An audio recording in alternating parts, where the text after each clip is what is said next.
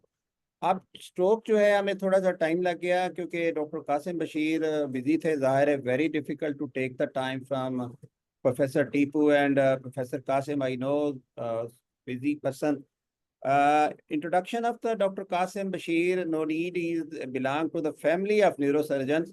एक बहुत बड़े न्यूरोसर्जन की औलाद से हैं। प्रोफेसर बशीर साहब मेरे उस्ताद हैं और very kind person. He is head of the department of neurology services institute of medical sciences, Lahore, Pakistan. Director neuro endovascular surgery, Punjab Institute of Neurosciences, Lahore, Pakistan, and focal person, Provincial Punjab Stroke Management Care.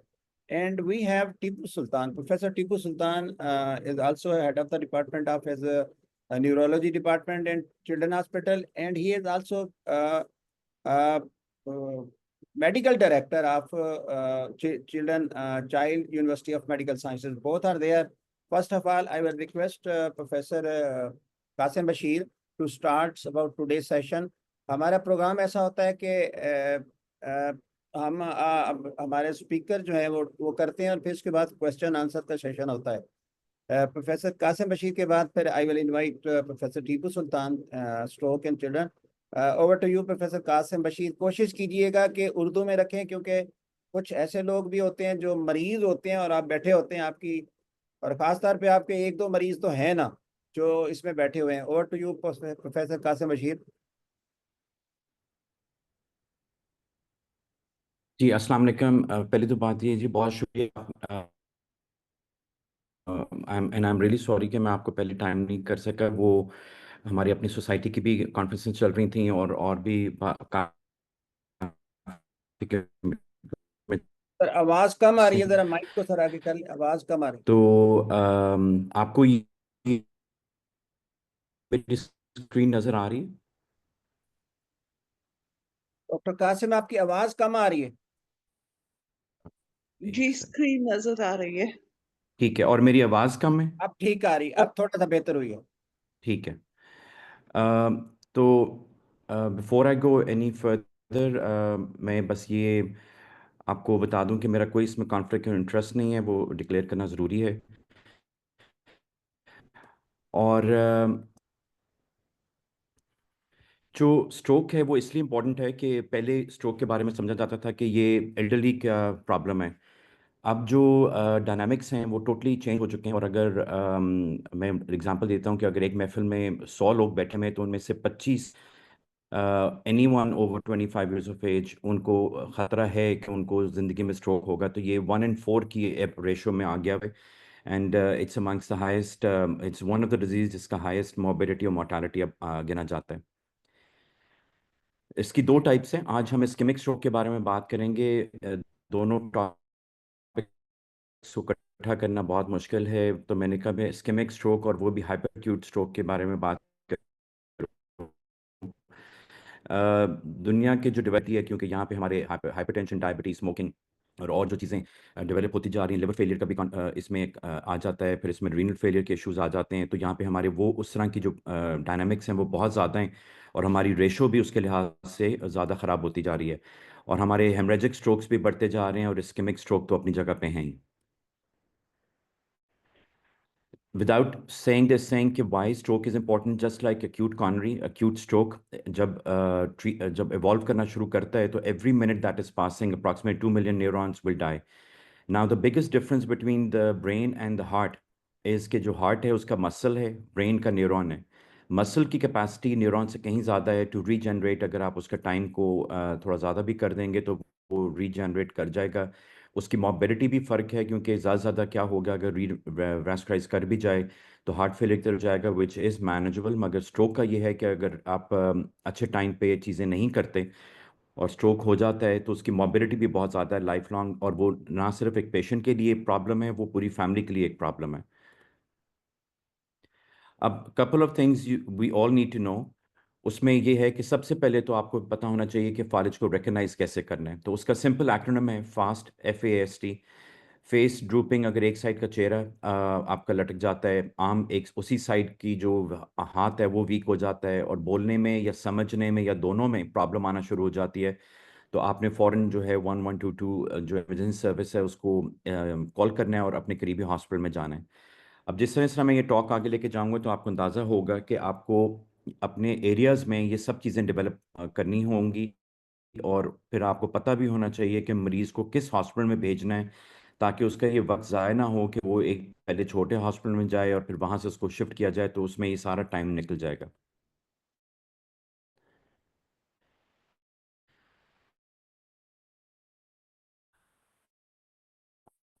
अब जिस तरह heart का है उसी तरह एक stroke chain of survival है. इसमें अगर आप देखेंगे तो जो टाइम मरीज का लग करना बहुत ज़रूरी है, क्योंकि अगर आप प्री हॉस्पिटल नेट को इम्प्रूव नहीं करेंगे, पेशेंट हॉस्पिटल में कर लें और पोस्ट हॉस्पिटल में चीज़ें नहीं आए, उसका इतना इम्पैक्ट कम्युनिटी के ऊपर होने नहीं लगा. तो उसमें फिर आपका जो पब्लिक अवेयरनेस है वो इम्पोर्टेंट है, फिर जो आपका 1122 इमरजेंसी सिस्टम है वो इम्पोर्टेंट है, और इमरजेंसी सिस्टम का इंटेग्रेट होना बहुत ज़रूरी है. हमारा प्रॉब्लम ये है कि हमारा 1122 भी चल रहा है और फिलांथ्रोपिक सपोर्ट सिस्टम बहुत चल रहा है, विच इज़ गुड, मगर the efforts need to be made कि इनको इंटेग्रेट किया जाए विद वन डिस्पैच एरिया, ताकि अ, मरीज को और ये जो सारे लोग इसमें इन्वॉल्व हैं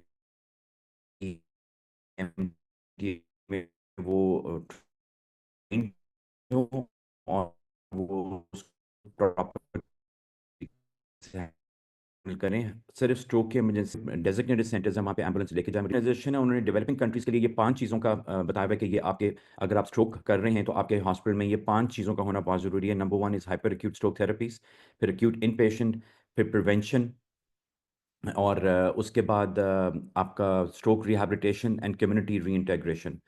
ये सब चीज़ें जो हैं ये होना बहुत ज़रूरी हैं. जो भी स्ट्रोक में चीज़ें कर रहे हैं तो ये नहीं हो सकता कि आप एक चीज़ ऑफर कर रहे हैं बाकी चीज़ों को नहीं कर रहे, तो वो सारी केयर जो है वो कॉम्प्रोमाइज़ हो जाती है. अब let's quickly move to the pathways. अब इसको अगर आप सम अप करें तो जब मरीज़ हॉस्पिटल में आ जाता है तो उसका पहला इंट्रैक्शन इमरजेंसी रूम में आता है, फिर स्ट्रोक यूनिट्स में आता है, और फिर रिहैबिलिटेशन के साथ आता है, और वहाँ पे आपको ये सब चीज़ें जो हैं करनी पड़ती हैं, जहाँ पे असेसमेंट्स प्रॉम्प्ट होनी ज़रूरी हैं, डायग्नोस्टिक्स का इंटेग्रेट करना बहुत ज़रूरी है, फिर IV thrombolysis and thrombectomy services available, उनको इंटेग्रेट करना बहुत ज़रूरी है. अब studies after studies in the developed countries have shown that dedicated stroke units, dedicated stroke bays in the ER make a major difference in the patient outcome. क्योंकि एक तो awareness constantly चल रही है, दूसरा ये कि ये जो डेडिकेटेड लोग इन यूनिट्स में काम कर रहे होते हैं उनका ओवर द टाइम एक्सपीरियंस हो जाता है, उनको ट्रेनिंग हो जाती है. जिस तरह कार्डियोलॉजी है, जिस तरह न्यूरोसर्जरी है, जिस तरह हर मेडिकल स्पेशलिटी है, जो डेडिकेटेड यूनिट्स हैं उनके अपने स्टाफ की अपना एक्सपीरियंस है, अपनी ट्रेनिंग है, और उनकी गाइडलाइंस हैं जिनको वो फॉलो करे, तो इसलिए पेशेंट के आउटकम्स पे डायरेक्ट इम्पैक्ट है. हमारा जो एक और एस्पेक्ट जो बहुत वीक है इधर वो है रिहैबिलिटेशन. हमारा ज़्यादा फोकस फिजिकल के ऊपर है, मगर स्पीच और occupational therapy almost non existent है. अगर आप मेजर शहरों से निकल जाएं बाहर तो आपको कुछ नहीं मिलेगा इन चीज़ों में.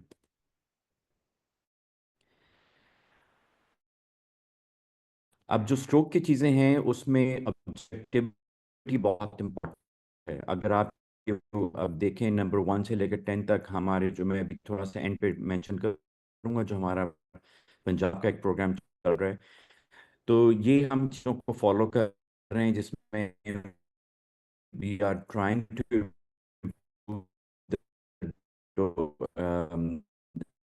number of patients we go to needle time, जो कि 60 मिनट हम अगर अभी डो टाइम रिकमेंडेशन 5 मिनट्स आपने लेना है। इसका मतलब ये है कि जब पीपीए का मुस्तहक है, आप शुरू का जो प्रोसेसिंग टाइम है 30 से 45 मिनट्स के अनाउंसमेंट करके असेसमेंट पीपीए को स्टार्ट कर, अगर आप सर्विसेज कर रहे हैं तो आप दो टाइम अगर आप देख मिनट से मतलब टीपीए भी ले चुका या कहीं से ट्रांसफर हुआ है, तो आपका जो ग्रोइन का एक्सेस है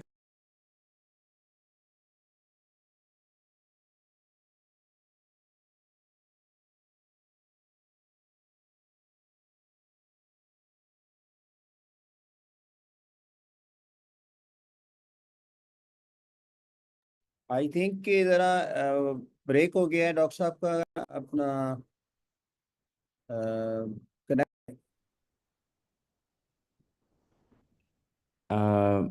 ये मैं किस स्लाइड पे रुका हूँ आपके लिए?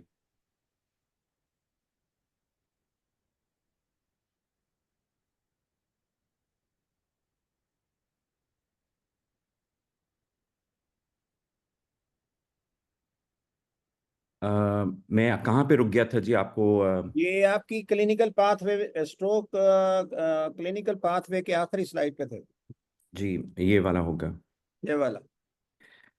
जी तो ये मैं मेंशन कर रहा था पहले कि जो अब गाइडलाइन हैं उनमें हम ये आपने ऑब्जेक्टिविटी को मीट करना है, और हम लोग क्योंकि एक क्लाउड बेस्ड सिस्टम से लिंक्ड हैं, वर्ल्ड स्ट्रोक ऑर्गेनाइजेशन की तरफ से हमें मिला हुआ ये पंजाब के सेंटर्स के लिए, तो हमने ये सारे टाइमलाइंस को मीट करना है। और 60 मिनट्स के अंदर डोर टू नीडल टाइम आपका वो जो कि 30 से 45 मिनट्स आ चुका हुआ है, अगर टिमीज कर तो 90 से 120 मिनट्स, कितने मरीजों की इमेजिंग एमआर हो रहा है, कितनों को आप स्वालो प्रॉपरली, और बाकी स्ट्रोक मेजरों का फिब्रिलेशन या स्ट्रोक एटियोलॉजी में आप कितनों को एंटीकोगुलेंट्स पे डाल रहे हैं, कितनों को स्टैटिन्स पे डाल रहे हैं, वो सारी चीज़ें आपकी बहुत। तो कासिम आपकी आवाज़ भी ब्रेक हो रही।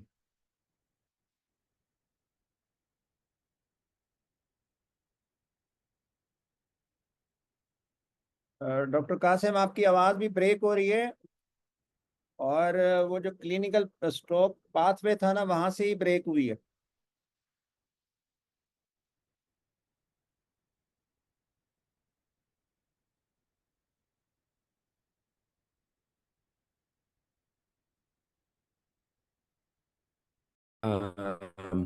मेरी स्क्रीन अब आपको आवाज़ कैसी है जी? अब ठीक है जी। ठीक है।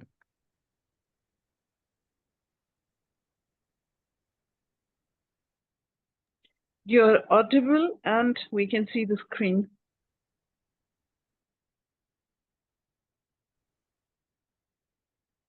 स्टक हो गई है।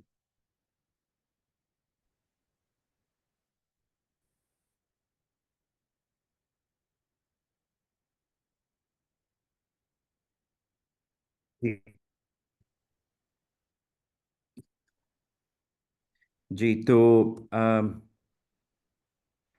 अब मैं अगर आगे जाऊं इसमें, तो जब सरकारी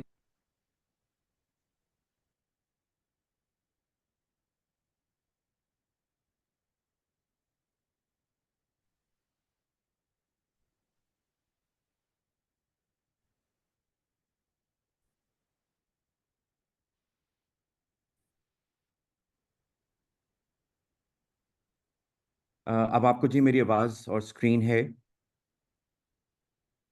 जी जी, आवाज़ आ जाती है लेकिन ब्रेक हो जाता है। अ, ये फिर मेरे इंटरनेट में कोई मसला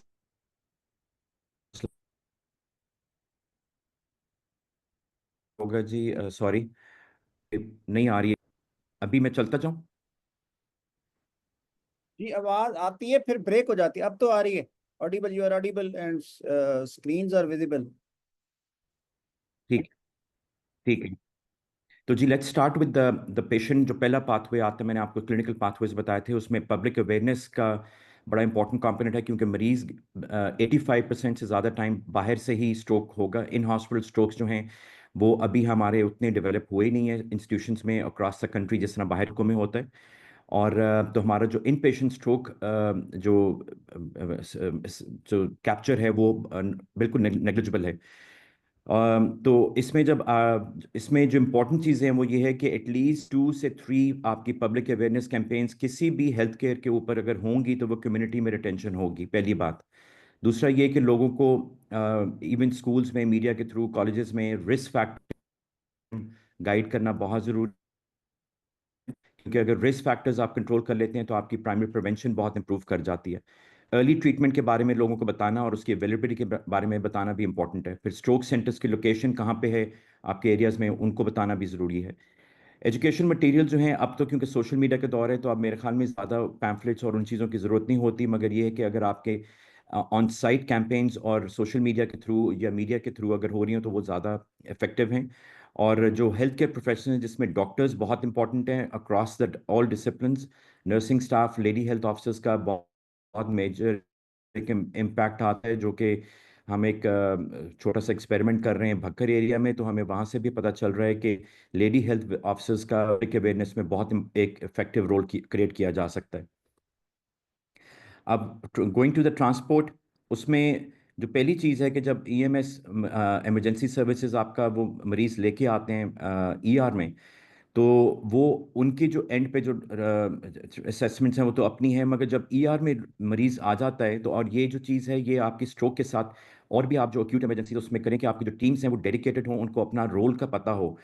हर नर्स को अपना रोल पता हो कि स्ट्रोक का मरीज आ गया तो उसने क्या करना है, जिसमें उसने पेरिफेरल आईवीज लेनी है, वाइटल्स चेक करना है, ग्लूकोज चेक करना है।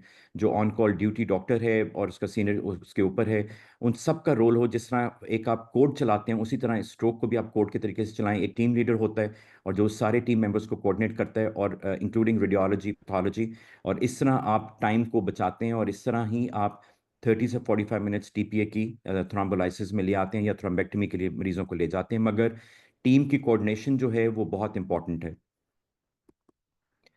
अब ये एक पाथवे है, ये हम लोग अब यूज़ कर रहे हैं, जो हमारे स्ट्रोक सेंटर्स ने ये क्रिएट किए हुए हैं, जिसमें एक पूरा एक एल्गोरिथम है जिसमें आप इंफॉर्मेशन फीड करते जाएं और then you can figure out कि मरीज़ जो है वो कैंडिडेट है या नहीं है।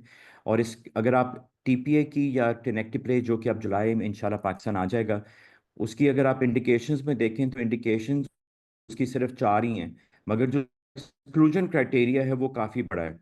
और वो जो आप जब करना शुरू करते हैं तो वो इतना ओवरवेलमिंग नहीं है बिल्कुल भी। और वो अब तो ऐप्स भी आ गई हैं, सारा कुछ है, तो उसमें भी आपको 2 से 3 मिनट्स लगते हैं टू स्क्रीन अ पेशेंट कि वो एलिजिबल है या नहीं है। एंड मगर ये सारा एक स्क्रीनिंग प्रोसेस से आपको गुजरना पड़ता है, जो कि न्यूरोलॉजी अपना रोल प्ले करती है इधर। अब जो एक और चीज़ है वो ईआर को लिंक करना स्ट्रोक टीम के साथ, न्यूरोलॉजी डिपार्टमेंट के साथ, एंडोवास्कुलर के साथ। तो उसमें एक हर इंस्टीट्यूशन का डेडिकेटेड एक नंबर होना चाहिए, जो कि पब्लिक के पास नहीं होगा और ना ही होना चाहिए। और ये जो नंबर है वो ईआर की टीम डायरेक्ट उस पर इंफॉर्मेशन पास करे और उनसे कम्युनिकेट करे, ताकि जो आपका जो रिस्पांस टाइम है वो मिनिमल हो। और ये ज़्यादातर जो हम लोग कर रहे हैं, ज़्यादातर इस वक्त व्हाट्सएप कर रहे हैं। व्हाट्सएप क्योंकि हमें फ्री मिल जाता है तो हम ये कर रहे हैं, मगर मेरी नज़र में ये medical legal complications, medical legally इतना इफेक्टिव टूल नहीं है। हमें अब थोड़ा सा अपने थिंकिंग को, अपने जो एडमिनिस्ट्रेटिव रोल्स हैं, अपनी जो इन्वेस्टमेंट्स हैं, उसको एक प्रॉपर तरीके से, प्रॉपर आईटी सिस्टम इंस्टॉल करने चाहिए हर इंस्टीट्यूशन को। और वो जो आईटी सिस्टम है उसको लिंक होना चाहिए आपके विद इन द सिटी। और जिस तरह बाहर के मुल्कों में होता है, ये this is time of the hour now कि ये सब चीज़ें यहाँ अवेलेबल हों, और इसमें हमें सबको काम भी करना चाहिए, क्योंकि इसमें बहुत ज़्यादा कॉस्ट का सेविंग भी है। और दूसरा ये कि पेशेंट केयर बहुत ट्रिमेंडसली इम्प्रूव कर जाती है। ये एक एनआई स्ट्रोक स्कोर का है, हम लोग न्यूरोलॉजिकल एग्जामिनेशन करते हैं मगर हम उसको लेबल करते हैं stroke score. NI stroke score short, ये एंटीरियर सर्कुलेशन के लिए बहुत ही इफेक्टिव टूल है।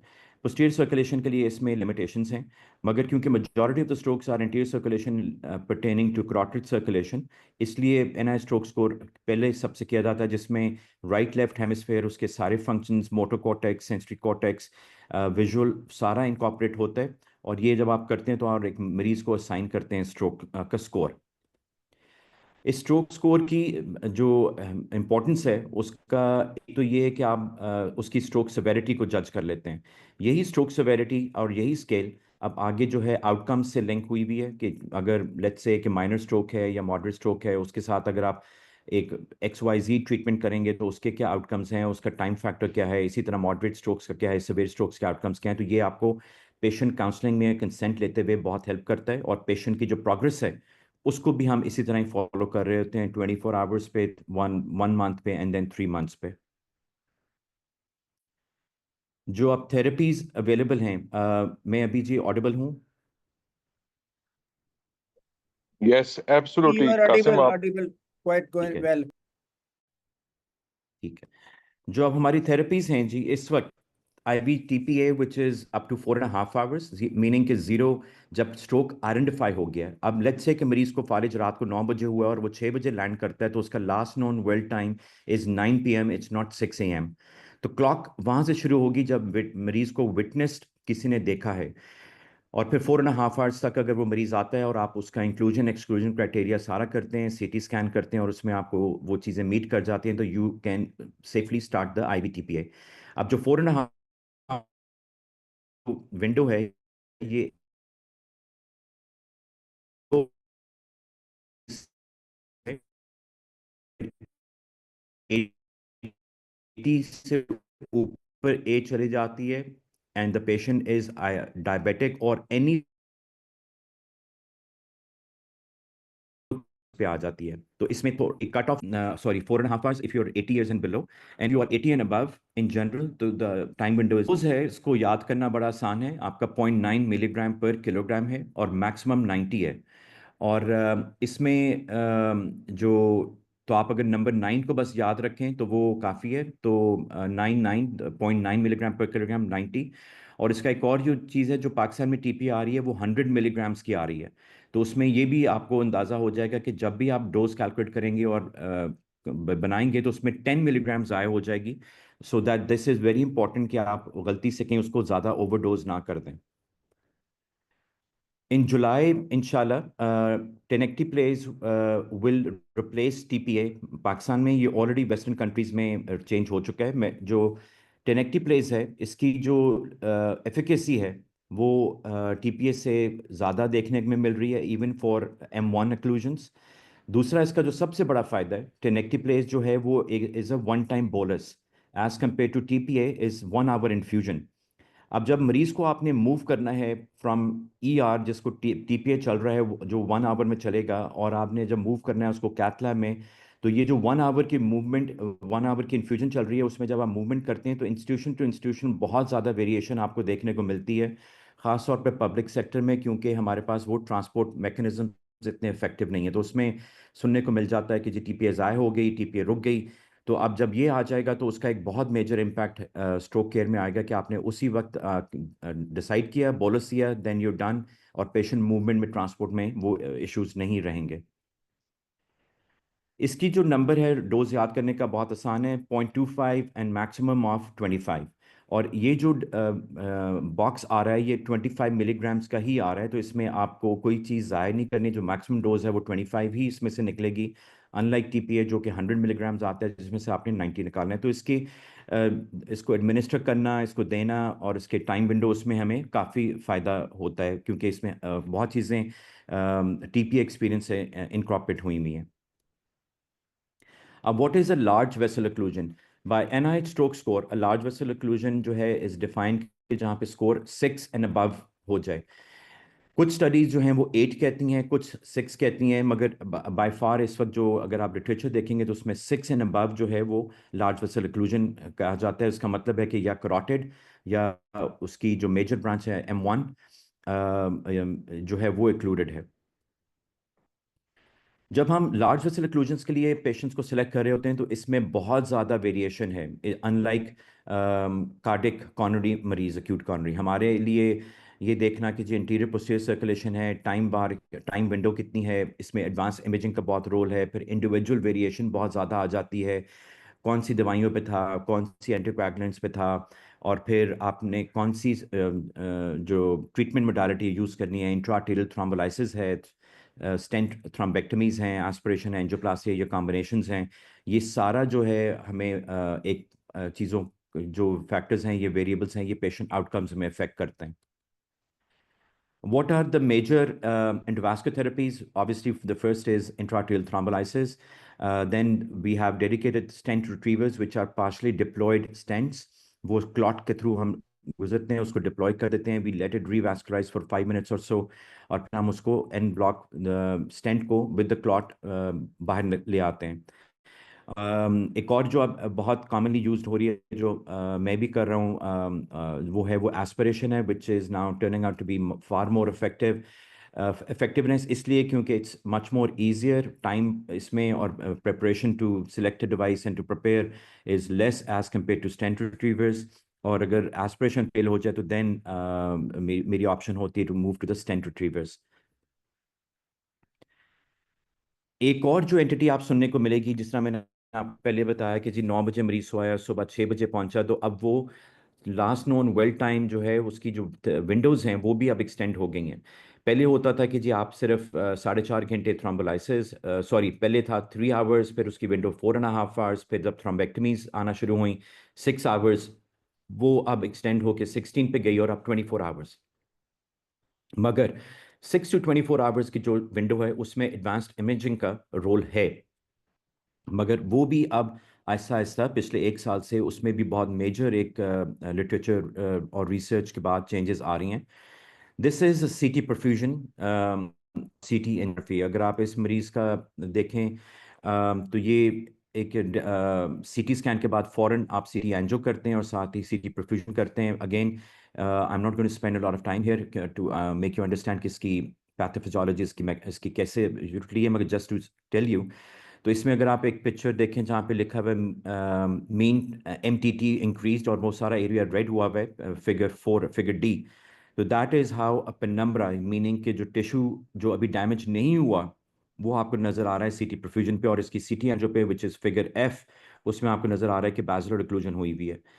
तो इससे आपको पता चल जाता है कि जो रेड एरिया है वो सारा पोस्टीरियर सेरेब्रल आर्टरी की टेरिटरी है और बैज़लर ओक्लूजन सीटी एंजियो पे है. तो this is a perfect case for neuro endovascular, और इधर थ्रोम्बोलाइसिस इतना इफेक्टिव नहीं होगा क्योंकि this is a large vessel occlusion.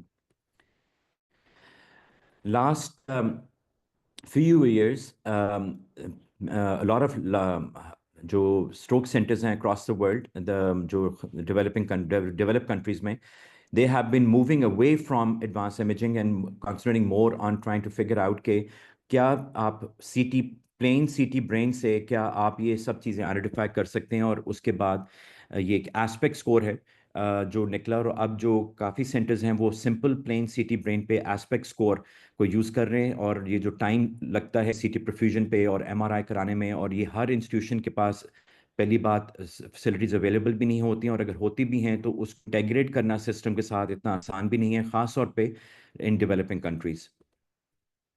तो what is an aspect score?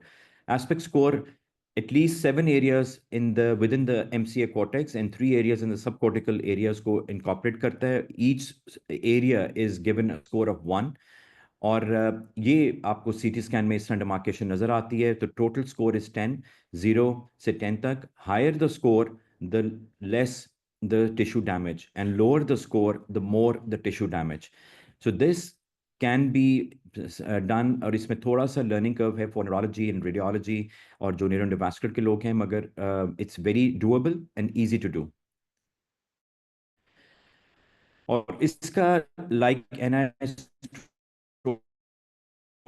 Score अगर आप देखें तो आप स्कोर को डिवाइड कर देते हैं. अगर आपका स्मॉल एनीथिंग अराउंड 6 जो है इज एन एंडोवास्कुलर कैंडिडेट, और बिलो तो जो स्मॉल कोर्स वगैरह हैं उसमें कई बार थ्रोम्बेक्टमीज की जरूरत नहीं पड़ती. अब क्विकली फॉरवर्ड, लेट्स से कि हमने मरीज को टीपीए भी दे दिया और सारा कुछ कर दिया, उसकी जो पोस्ट केयर है that is as important as the treatment. यहाँ पे जो गलतियाँ होती हैं वो, अगर आप ब्लड प्रेशर और डायबिटीज़ को ही कंट्रोल कर लें 24 आवर्स स्ट्रिक्टली, तो आई कैन अश्योर यू कि कोई प्रॉब्लम्स खड़ी नहीं होंगी। और इसमें इसलिए ब्लड प्रेशर को क्यों 15 मिनट्स चेक करें फॉर 2 आवर्स, और उसके बाद फिर आपको एवरी आवर ब्लड प्रेशर को मॉनिटर करना है। ये 30 मिनट्स 6 आवर्स के लिए, देन 1 आवर 16, तो टोटल 24 आवर्स के लिए आपको 180 से नीचे ही सिस्टोलिक ब्लड प्रेशर रखना है और डायस्टोलिक को लेस देन 105। और अगर कोई इसके ऊपर चला जाता है आफ्टर द ट्रीटमेंट, तो आपके पास यहाँ जो पाकिस्तान में ऑप्शंस हैं वो लेबेटोलॉल और हाइड्रोलाजीन जो है फ्रीली अवेलेबल, तो इसको भी आपके स्ट्रोक यूनिट्स में और ईआर में होना ज़रूरी है। तो शुगर्स का बहुत इंपॉर्टेंट रोल है, क्योंकि hyperglycaemia has shown in the literature कि it can convert an ischaemic area into a haemorrhagic infarct. तो आपको बहुत स्ट्रिक्ट मॉनिटरिंग करनी है और ब्लड शुगर्स को मॉनिटर करना है with insulin sliding scale. At the same time you don't want to be overzealous और इसको हाइपो की तरह मरीज को ले जाएं। तो नॉर्मली जब हमारे ऑर्डर सेट्स होते हैं उस पर लिखा हुआ होता है कि जी 160 से नीचे रखें, ताकि हम ओवर जेलस भी ना हो जाएं और बहुत ज़्यादा रिलैक्स भी ना हो जाएं। अब इसके बाद जब ये चीज़ें आती हैं तो आपका एडमिशन ऑर्डर्स का स्टैंडर्डाइज करना बहुत ज़रूरी है। यहाँ पे भी बहुत वेरिएशन आती है, अगर आपके इंस्टीट्यूशन में प्रोटोकॉल्स नहीं बनी हुई, तो ये वो एक एरिया है लाइक एक्यूट कॉर्नरी जहाँ पे एक स्टैंडर्डाइजेशन बहुत ज़रूरी है हर इंस्टीट्यूशन में, और हर फिजिशियन जो इसमें प्रैक्टिस कर रहे हैं कि इसके ऑर्डर सेट्स की स्टैंडर्डाइजेशन हो और इंस्टीट्यूशन में उसकी इम्प्लीमेंटेशन हो रही हो, और ये क्वालिटी को बहुत इम्पैक्ट करता है। और अगर आप नीचे देखेंगे डाइट में, so the best thing and the safe thing you can do for every stroke patient is to make them NPO for 24 hours till you are able to formally assess them for swallowing. और patient की alertness के ऊपर आप बिल्कुल ना जाएं, उसके swallowing mechanisms पे देखें, स्पेशली विद सेमी सॉलिड्स, क्योंकि अगर वो एस्पिरेट कर रहा है थोड़ा सा भी रिस्क है। The last thing we want to do as practising physician is to convert a stroke with in aspiration pneumonia, और वो पूरी दूसरी तरफ बात चली जाती है। अब क्विक वर्कअप के लिए ये इम्पॉर्टेंट है कि आप बेसिक हेमरोलॉजिकल वर्कअप, अब इधर age and gender plays an important role, और आपके जो कोमॉर्बिडिटीज हैं मरीज के उसका बारे में आपको पता होना चाहिए। आप रेडियोलॉजी में देख रहे हैं कि आपका carotid Doppler, transcranial Doppler, CT angiography, MRs, DSA angiographies, और फिर कार्डियोलॉजी में जी सबका हो रहा है, एको सबका हो रहा है, मगर यंगर एज ग्रुप्स में जहाँ पे आपको इटियोलॉजी नहीं मिल रही, तो do consider transoesophageal echocardiography. अब ये चंद एक लोग ही कार्डियोलॉजी के हैं जो अच्छा करते हैं इनकी, क्योंकि ये like carotid ultrasound, transoesophageal and transthoracic echoes जो हैं ये बहुत डिपेंडेंट हैं ऑन द ऑपरेटर। तो ये भी आपको पता होना चाहिए, क्योंकि हमारे यहाँ पे अनफॉर्चुनेटली हेल्थ केयर में बहुत ज़्यादा चीज़ें टेक्स्ट कर रहे हैं और उसको बगैर देखे रिपोर्ट कर दिया जाता है, और वो कई बार गलत साबित हो जाती हैं। और Holter monitor anyone who is older, और आपको अगेन फैक्ट उसकी कोई टियोलॉजी नहीं मिल रही, तो डू कंसिडर एटलीस्ट 48 आवर्स का Holter monitor to rule out atrial fibrillation. इसलिए मैंने आपको शुरू की स्लाइड्स में बताया कि जो अब इवन जो क्वालिटी पैरामीटर्स हैं उनमें एट्रियल फिब्रिलेशन का पिक करना बहुत ज़रूरी है, और उनको राइट ट्रीटमेंट में डालना जो कि एंटीकोएगुलेशन है वो बहुत ज़रूरी है, क्योंकि प्रिवेंशन भी आपने साथ करनी है।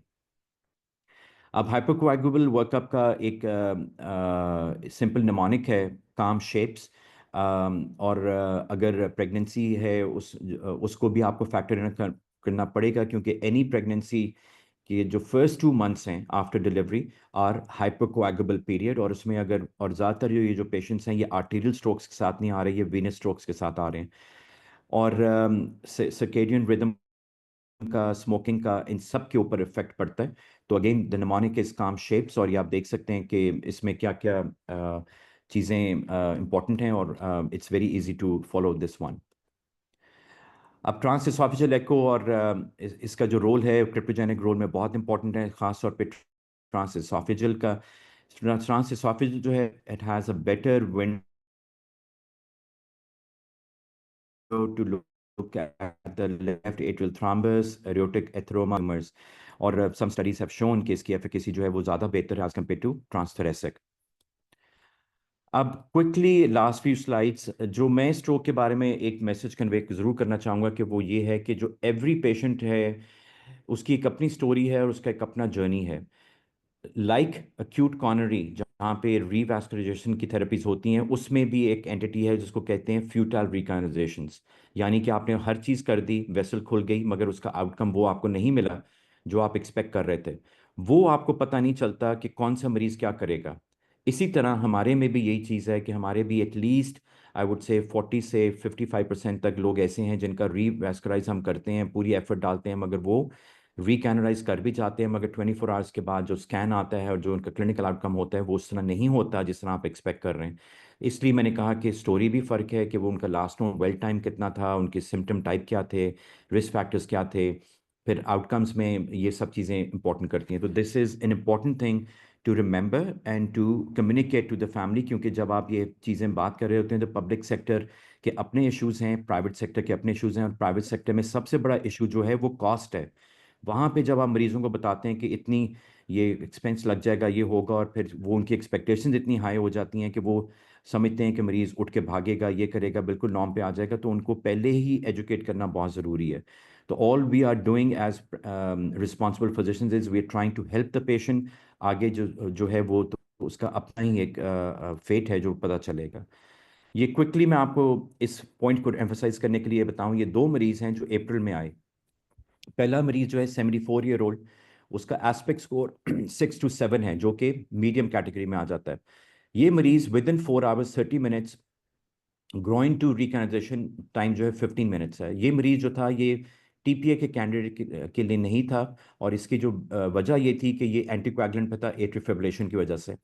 तो इसका अगर आप देखें तो ये from last known well time 4.5 hours में रिकैनलाइज होता है, within 8 hours after the complete recanalisation. जो आप अगर पिक्चर्स देखें, क्लॉट भी सेंटर में है, he starts to progress and the whole area becomes like into a malignant stroke and then he dies 3 days later. तो रिकैनाइजेशन हो गई, क्लॉट निकल गया, सारा हो गया, मगर आउटकम वो हमें नहीं मिल सका अनफॉर्चुनेटली। कंपेयर टू 4 दिन के बाद एक और मरीज आता है 56 ईयर ओल्ड, हाइपरटेंसिव स्मोकर, उसका स्ट्रोक स्कोर भी ज़्यादा है, उसका एस्पेक्ट स्कोर इसके बराबर है, उससे थोड़ा बेहतर है। लास्ट नोन वेल टाइम अगर आप देखें 8:15 AM, कैथ लैब में वो 12:55 तकरीबन 1 बजे दोपहर को आता है। थर्ड पास से मतलब कि 3 दफ़ा हमने थ्रोम्बेक्टमीज की तो वो रिकैनाइज होता है, और उसका जो एनएच को स्ट्रोक स्कोर छठे दिन पे 20 से 12 पे आ जाता है, और वो अपना 8 और 9 डे पे हॉस्पिटल से डिस्चार्ज भी हो जाता है, और with further improvement in the NH stroke score. तो again every patient different story, different journey.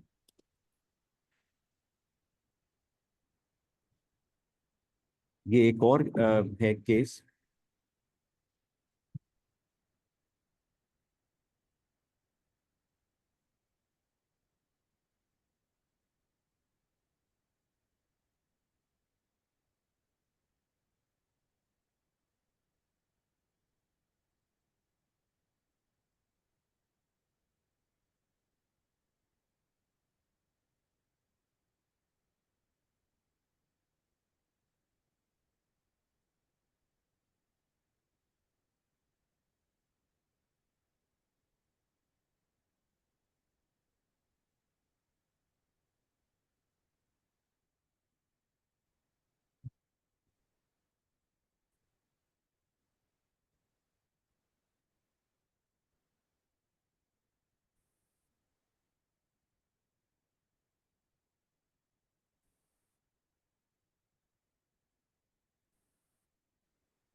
Prakash, there is a connectivity issue. I think once again there is hypoglycemia to the internet.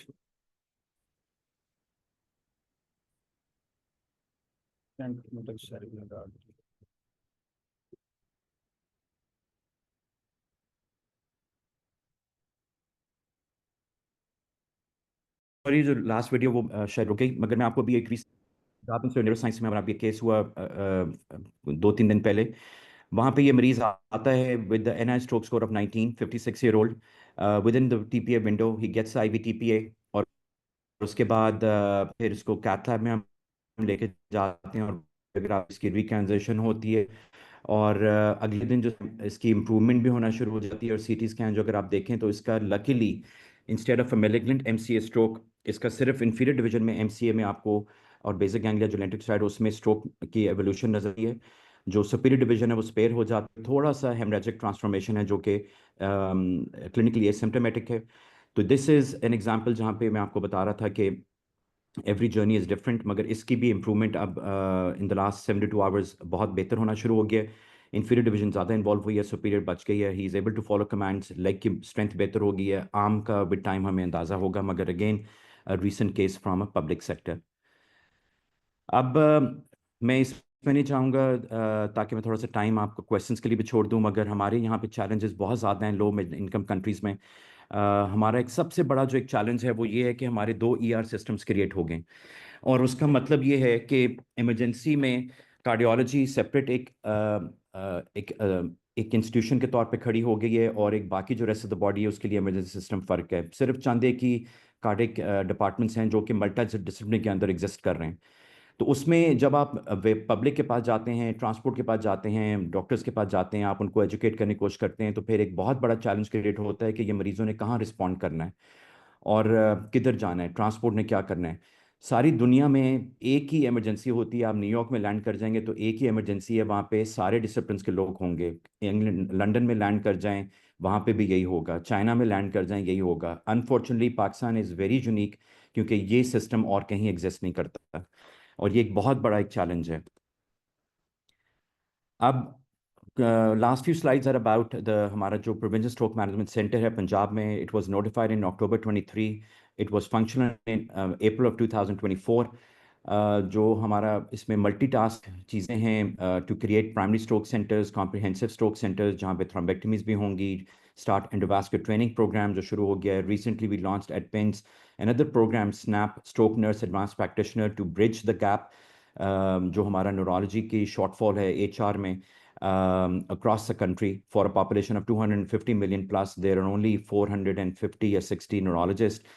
Same number, अब थोड़ा सा ज़्यादा neurosurgeons का। तो ये एक बहुत बड़ी एक HR डेवलपमेंट हमारे ज़िम्मे है। और अगर आप WHO का देखें कि कितना वन न्यूरोलॉजी तो कितना टू पॉपुलेशन, उसमें हम बहुत पीछे हैं। एनीवे अभी तक हमारे अल्हम्दुलिल्लाह 13 सेंटर्स क्रिएट हो गए हैं। जो 2 सेंटर्स मार्क हुए हैं वे मेयो एंड DHQ गुजरांवाला, ये भी ऑन होल्ड हैं रीवैम्प और CT स्कैन की वजह से। रीसेंट लॉन्च हमारा भक्कर था। अब अगले 2 महीनों में हमारा टास्क है 4 और सेंटर्स का, जिसमें 2 पीडियाट्रिक्स हैं और DG खान, फिर सरगोदा, सियालकोट, सॉरी साहिवाल। तो ये 4-5 और सेंटर्स इसमें भी प्राइमरी स्ट्रोक सेंटर्स में ऐड होंगे, और प्राइमरी स्ट्रोक सेंटर्स पे TPA की अवेलेबिलिटी होगी। और इससे हम काफ़ी ये इम्पैक्ट अब ऑलरेडी देखने लग गए हैं कि मरीजों का जो अननेसेसरी ट्रांसफर्स हो रहा था शहरों, लाहौर की तरफ या बड़े शहरों जहाँ पे TPA अवेलेबल है, वो हमें कम होता हुआ नजर आ रहा है।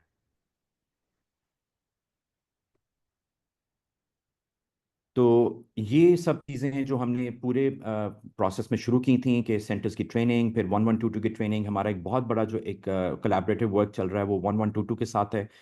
इनका आइडेंटिफाई करना पेशेंट का, इनको डेडिकेटेड सेंटर्स पे लाना, और फिर एक प्री नोटिफिकेशन सिस्टम को क्रिएट करना ताकि ये पहले ही डायरेक्टली जो कोड स्ट्रोक सेंटर्स हैं उनको विया फ़ोन नोटिफाई कर देंगे कि मरीज़ कौन सा आ रहा है, उसकी एज क्या है, उसकी दवाइयाँ क्या हैं, उसका शुगर लेवल क्या है, उसका ब्लड प्रेशर क्या है।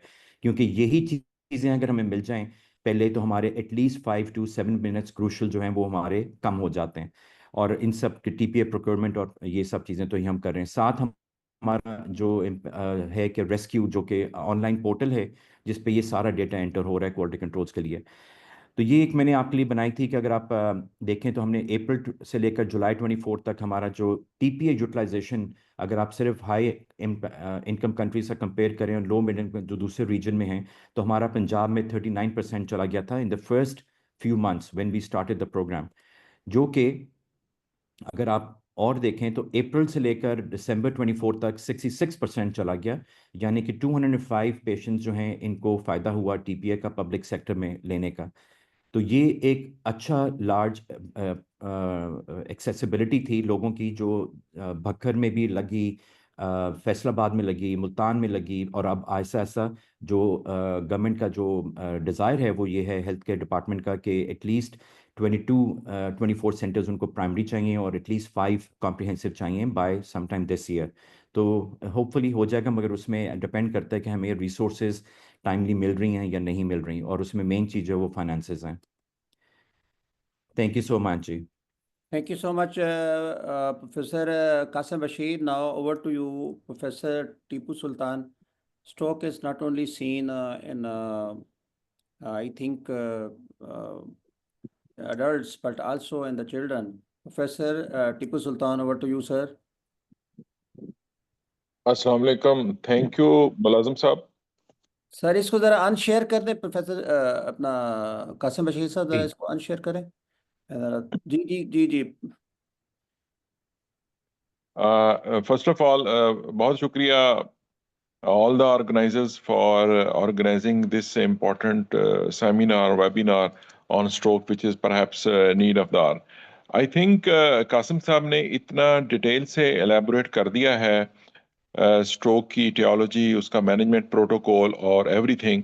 प्रॉब्ली अब किसी मजीद प्रेजेंटेशन की तो ज़रूरत नहीं। हाउएवर, चूंकि paediatric stroke is slightly different from adolescents, तो मैं इसमें जो सेलिएंट फीचर हैं उनको हाईलाइट करना ज़रूर चाहूँगा।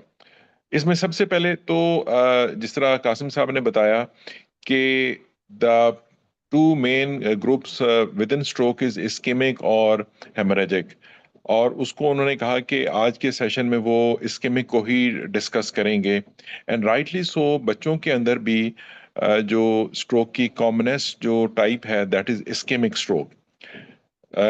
Haemorrhagic stroke relatively less common है, और मैं कहूँगा कि वो मे बी उसकी डिफरेंट इटियोलॉजी है, और वो जिस वक्त कभी हम दोबारा से हेमरेजिक स्ट्रोक को डिस्कस कर रहे होंगे तो पीडियाट्रिक का हेमरेजिक स्ट्रोक का कंपोनेंट भी हम उसी वक्त डिस्कस करेंगे। जिस तरह उन्होंने अपनी इनिशियल स्लाइड में कहा about the very high incidents which is relatively under reported और अंडर कंसिडर्ड कि 1 in 4 अबव 25 ईयर्स।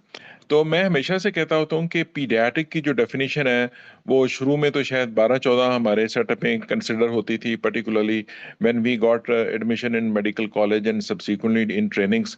तो 90s में बच्चों का जो वार्ड होता था वो 12 साल तक डील करता था, और 12 से ऑनवर्ड जो थे वो बड़ों के वार्ड या मेडिसिन सर्जरी में जा रहे होते थे। लेकिन जब से चिल्ड्रंस अस्पताल पाकिस्तान में बने हैं और उसके बाद वो माशाल्लाह फैल गए हैं, लाहौर के बाद मुल्तान, फैसलाबाद, और अब रावलपिंडी और गुजरांवाला में भी उसकी इस्टेब्लिशमेंट शुरू हो चुकी है। तो कैटेगोरिकली पीडियाट्रिक्स का जो कॉन्सेप्ट है वो है, कट ऑफ लाइन जो है वो है 18।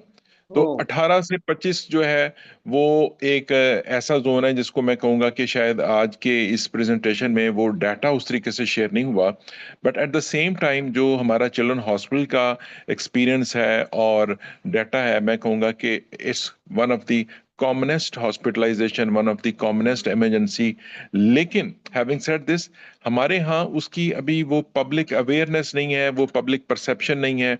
हम अभी तक स्ट्रोक की ना सिर्फ बड़ों में, और आई एम श्योर कासिम साहब एग्री करेंगे, आप सब जो फिजिशियंस हैं और जो एडोलेसेंट्स हैं, जो एडोलेसेंट्स को डील कर रहे हैं, वो सारे इस चीज़ से एग्री करेंगे कि हमारे यहाँ बहुत बेशुमार मौक़ों पे अगर हेमीप्लीजिया हो गया है या स्पीच में डिफ़िकल्टी है या कोई भी ऐसा फोकल साइन आता है तो हम उसको कमज़ोरी के नाम पे इग्नोर कर रहे होते हैं, पर्टिकुलरली इन एडल्ट्स।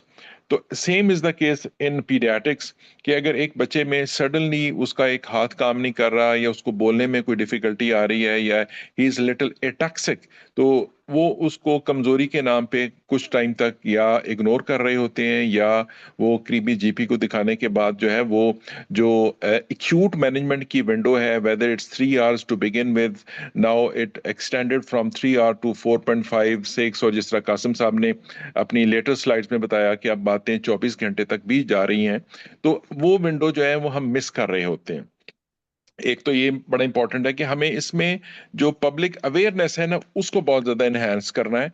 इसीलिए आज से तकरीबन 1 डेकेड पहले जो है वर्ल्ड फेडरेशन ऑफ न्यूरोलॉजी ने बड़ा राइटली इसके बारे में कहा कि हमें जिस तरह हार्ट अटैक का एक पब्लिक परसेप्शन है, कम्युनिटी परसेप्शन है, इसी तरीके से स्ट्रोक का नाम भी ब्रेन अटैक रख देना चाहिए।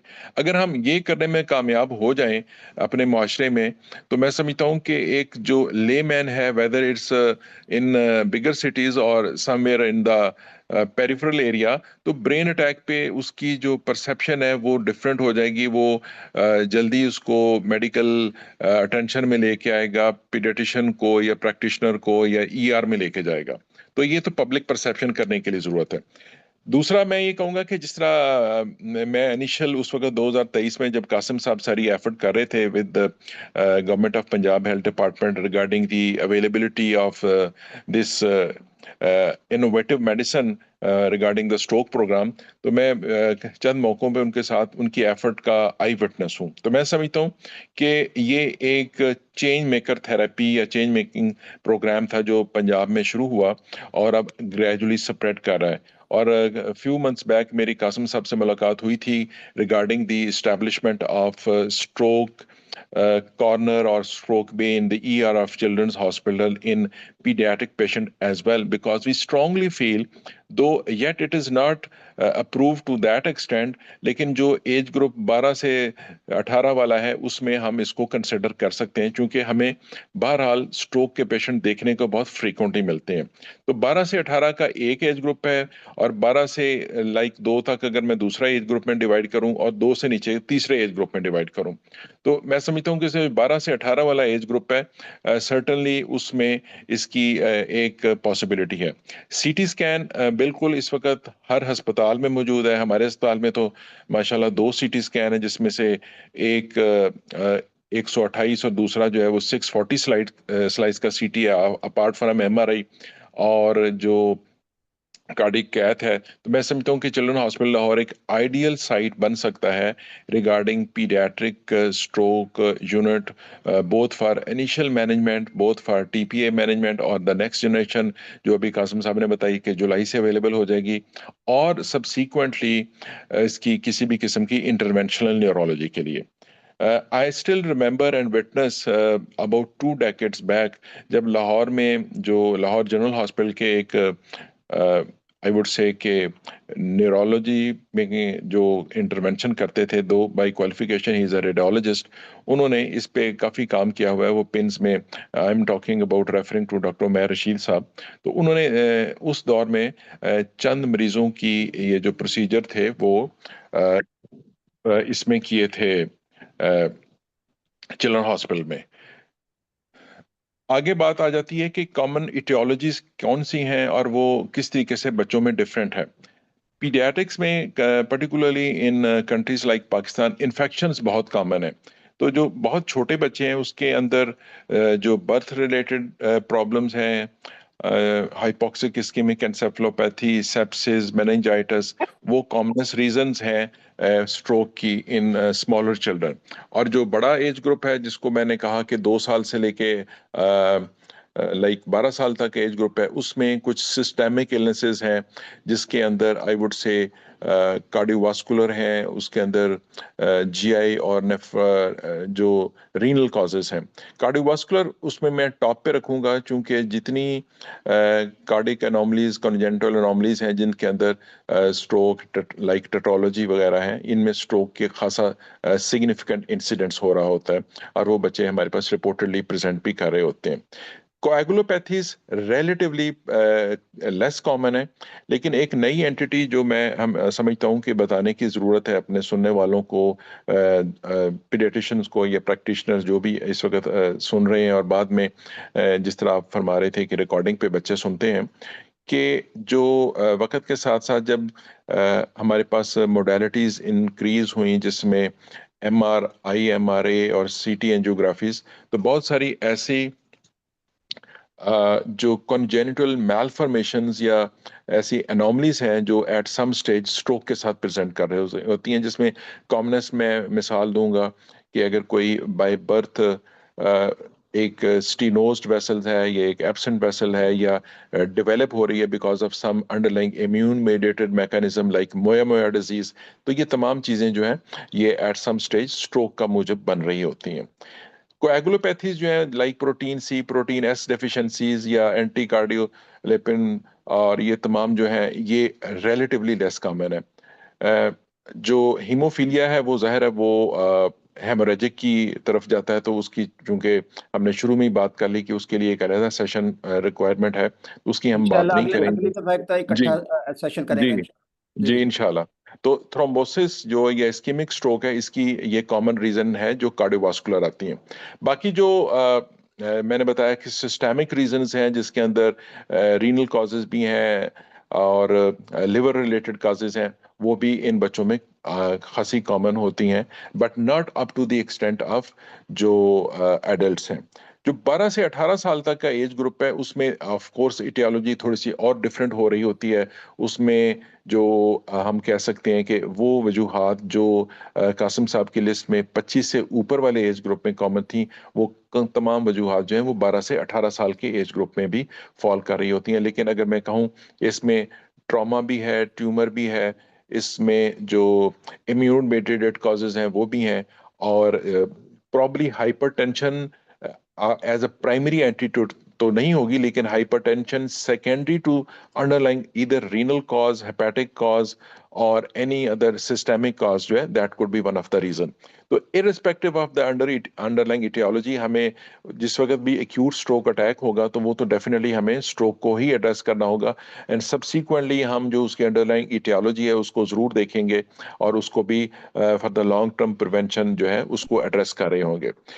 साथ साथ अक्यूट मैनेजमेंट के साथ साथ मैं यहाँ पे ये जरूर कहना चाहूंगा, जैसे मैंने शुरू में कहा कि हमें इस प्रोग्राम को जिसपे कासिम साहब पिछले 1-1.5 साल से बड़ी कामयाबी से चला रहे हैं, हमें पब्लिक अवेयरनेस पे बहुत ज्यादा काम करने की जरूरत है। क्योंकि जब तक हम देखें हम उस मरीज की बात कर रहे हैं जो हम तक पहुंच गया, हम जो अभी नहीं उस पहुंचा मरीज तो वो को, तो मर गया हाँ ना, बिल्कुल हम सही कहा। एग्जैक्टली हम उस मरीज की अभी हम बात नहीं कर रहे जो हम तक पहुंचा ही नहीं है, जिसको ये समझ ही नहीं थी कि ये स्ट्रोक है, जिसको ये समझ ही नहीं थी कि इस बीमारी का इलाज प्रिवेंशन में कहाँ कहाँ पे हो सकता है। क्योंकि इस वक्त दुनिया में WHO में, वर्ल्ड फेडरेशन ऑफ न्यूरोलॉजी में, या हम पीडियाट्रिक न्यूरोलॉजी के फोरम्स की जब बात करते हैं तो डिसेबिलिटी जो है वो एक बहुत बड़ा चैलेंज है, पर्टिकुलरली इन डेवलप्ड वर्ल्ड जहाँ पे डाटा है। और वो डिसेबिलिटी एडजस्टेड ईयर्स की बात करते हैं, वो डिसेबिलिटी का इम्पैक्ट उस इंसान पे, उस फैमिली पे, उस जी माशरे पे, उस सोसाइटी पे, उस हुकूमत के, उसका जो फाइनेंशियल इम्पैक्ट है कि किस तरीके से, जहाँ पे अगर वो निज़ाम उनका, अगर हम यहाँ अमेरिका इंग्लैंड की मिसालें दें तो इंग्लैंड में तो NHS उसको सपोर्ट कर रही होती है, अमेरिका में सारा निज़ाम इंश्योरेंस बेस्ड चल रहा होता है। तो उस निज़ाम में, उस हेल्थ सिस्टम पे, उस फाइनेंशियल मॉडल में उस डिसेबिलिटी का बर्डन क्या पड़ रहा होता है। तो इन सारी कैलकुलेशंस के बाद वो इस नतीजे पे पहुंचे हैं कि उस एक्यूट स्ट्रोक मैनेजमेंट की कॉस्ट वर्सेस आप सब्सिक्वेंट ईयर्स में अगर उसको हमने बाद में हर किस्म की सर्विसेज प्रोवाइड करनी है एट द स्टेट कॉस्ट, हमने उसको, अगर वो जॉबलेस हो गया है या वो मूव नहीं कर सकता, तो ये सारी चीजें जब कंपेयर की जाती हैं तो बड़ा क्लियर कट उसमें डिफरेंस निकल आता है कि how effective, cost effective and beneficial this acute stroke management programme is. तो मैं ये समझता हूँ कि एट द सेम टाइम जैसे कासिम साहब ने यहाँ पे लीड ली हुई है इसकी एक्यूट मैनेजमेंट की, उस तरीके से ही हम तमाम जो फिजिशियंस हैं, हम जो पॉलिसी मेकर्स हैं या ऑर्गेनाइजेशंस हैं जैसे मुलाजिम साहब और आपकी जो पार्टनर ऑर्गेनाइजेशंस हैं, आपको ऐसे पब्लिक अवेयरनेस सेमिनार पे भी बिल्कुल बिल्कुल। फोकस करने की जरूरत है, जहाँ पे हम general practitioner and subsequently general practitioner के बाद कम्युनिटी लेवल पे स्ट्रोक की अवेयरनेस को बढ़ा सकें।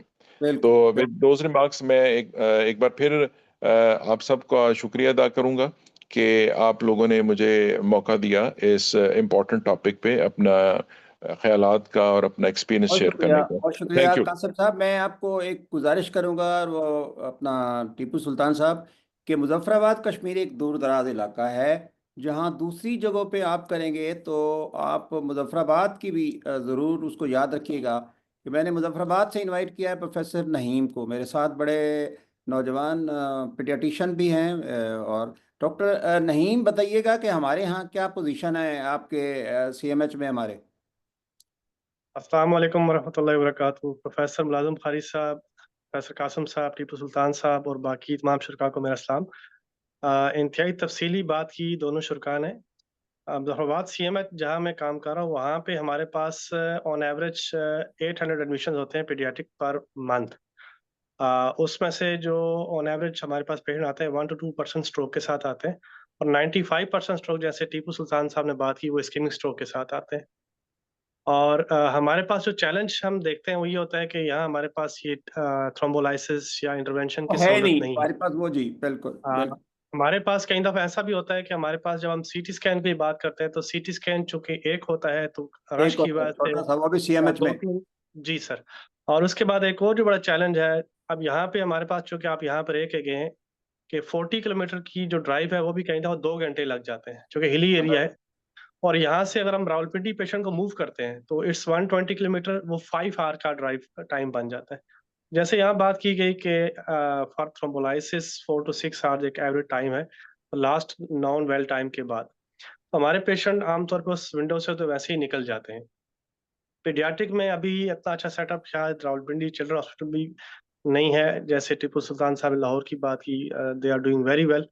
और मेरी उनसे और दोनों शुरकात से ये गुजारिश होगी कि एक तो इस तरह के फ्लायर अगर डेवलप साहब से करके। मेरी इसी यही गुजारिश है कि जहाँ दूसरे सेंटर डेवलप कर रहे हैं मुजफ्फराबाद में भी आप करें, क्योंकि मुजफ्फराबाद आते हुए तो एक छोटे से देहात से CMH आते हुए भी 3 से 4 घंटे लग जाते जी सर, हमने अभी रिसेंटली कुछ केसेस में खासतौर पे ये स्ट्रोक, सेरेब्रल पाल्सी, इसके बाद SMAs, इस तरह के केसेस में रीहैब सर्विसेज पे बहुत काम किया है। हमारे पास अलग अलग से 2 रीहैब स्पेशलिस्ट भी हैं, और हम कई दफ़ा ऐसा भी होता है कि GBS के पेशेंट को 6-6 हफ्ते 8-8 हफ्ते हम उनको सिर्फ हैं। रीहैब सर्विसेज के लिए रखते हैं, जिसके बाद जब वो चल के जाते हैं अपने कदमों पे या व्हील चेयर पे, तो जो खुशी उनके चेहरे पे होती है या जो दुआएं उनके लिए उनकी तरफ से आपके लिए होती हैं, उसका कोई जवाब नहीं है। तो मैं जज़ाक। दोनों शुरा से ये ज़रूर रिक्वेस्ट करूंगा कि जब भी इस तरह के सेशन ऑर्गेनाइज करें तो हमारे सेंटर्स नहीं के साथ इंशाल्लाह हम एक वो जरूर जो इन्फो दें सेंटर डेवलप कर ताकि रहे हम हैं ना करें। डॉक्टर नईम जी जी मुजफ्फराबाद सर। में, सर को रिक्वेस्ट करते हैं कि वो एक करें। जी जी, thank you very much. Okay over. I think कि अगर क्वेश्चन सेशन आंसर शुरू होगा तो अगर जिसने क्वेश्चन पूछना ज़रा हाथ खड़े करें, क्योंकि यहाँ पे रेडियोलॉजिस्ट भी मौजूद हैं। ऑलमोस्ट निस्फ सेंचुरी के तक लोग मौजूद रहे यहाँ पे, और अनफॉर्चुनेटली थोड़ा सा Excuse me, हाइपोग्लाइकेमिया sir. हो गया था अपना I have one question. Net का। तो कासिम बशीर साहब, पहली तो मेरी रिक्वेस्ट ये होगी जहाँ दूसरे सेंटर डेवलप करें आप मुजफ्फराबाद को भी ज़रूर याद रखिएगा। एक तो मेरी गुजारिश ये है। एक क्वेश्चन है गुल गुल मोहम्मद साहब का। सबसे पहले जी गुल जी जी मोहम्मद जी जी, I'm साहब। here. I'm Dr. Gul Mohammad, Assistant Professor, Rehman medical college Peshawar. Qasim साहब से एक बात क्लियर करनी है।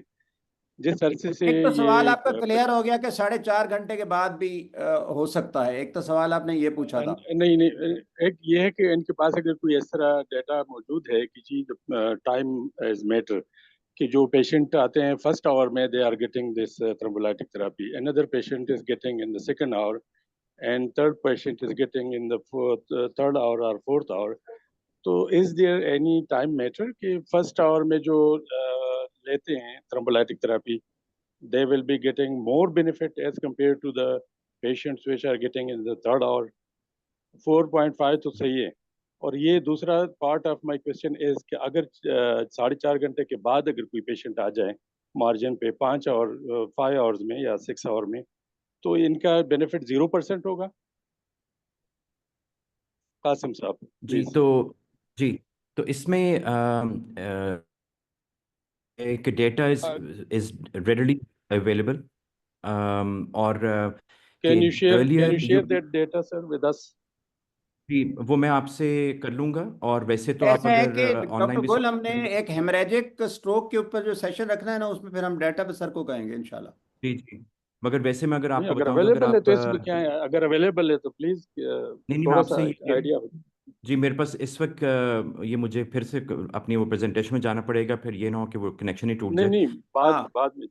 जी बाद में, तो बाद वो में मैं आपको नेक्स्ट टाइम शेयर करेंगे जी। तो इसमें मगर मैं आपको सिंपल सा ये कर दूं कि जब ये टाइम विंडो निकल रहा था, जब मैंने आपको पहले बताया कि 0 to 3 आवर्स और फिर विंडो एक्सटेंड हुई टू 4.5 आवर्स, तो ये एक बहुत मशहूर ECAS-3 ट्रायल है जो यूरोपियन ट्रायल आई थी। तो उधर उन्होंने देखा कि 3 से 4.5 hours with very selective patient criteria, जिसमें एज का कट ऑफ आ गया और फिर any patient who has stroke and diabetes वो कट ऑफ हो गए। और अगर सीटी पे हाफ ऑफ द टेरिटरी में स्ट्रोक नज़र आ रहा है तो वो पेशेंट पॉपुलेशन कट ऑफ हो गई। और एनी एंटी कोएगुलेंट यूज़